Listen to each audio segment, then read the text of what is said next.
আমি ভাবো যে মেঘালয়ৰ লগত আমি এটা সুস্থ প্ৰতিযোগিতা এটা কৰিব পাৰিম। আজি অসমৰ কনচাৰ্ট ইকনমিৰ ওপৰত আমি বাজেটত কৈছিলো, তাৰ আজি আমি পলিচিটো ইয়াত এপ্ৰুভ কৰিছো। আৰু আমাৰ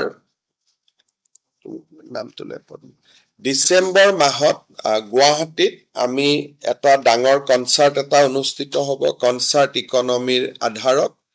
আৰু কনচাৰ্ট ইকনমিৰ ভৱিষ্যতৰ ভেনু হিচাপে গুৱাহাটী, ডিব্ৰুগড় আৰু যোৰহাটক আমি আজি কেবিনেটত অনুমোদন দিয়া হৈছে। অৰ্থাৎ যি কোম্পানী কনচাৰ্ট অসমত অনুষ্ঠিত কৰিব আহিব, তেওঁলোকক আমি 3টা স্থানত কনচাৰ্ট অনুষ্ঠিত কৰিবৰ বাবে আমি ইনস্পায়াৰ কৰিম। এটা হ'ল গুৱাহাটী, এটা ডিব্ৰুগড়, এটা যোৰহাট।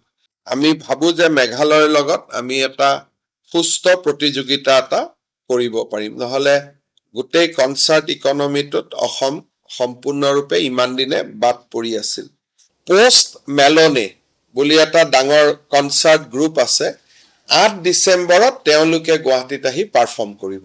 আজি আমাৰ যিটো কনচাৰ্ট ইকনমি আমি এপ্ৰুভ কৰিলো, তাৰ প্ৰথম ৰিজাল্টটো হ'ল যে 8 ডিচেম্বৰত পোষ্ট মালনে আহিব। আদাৰৱাইজ তেওঁলোক শ্বিলঙতে যায়, এইবাৰ গুৱাহাটীত হ'ব।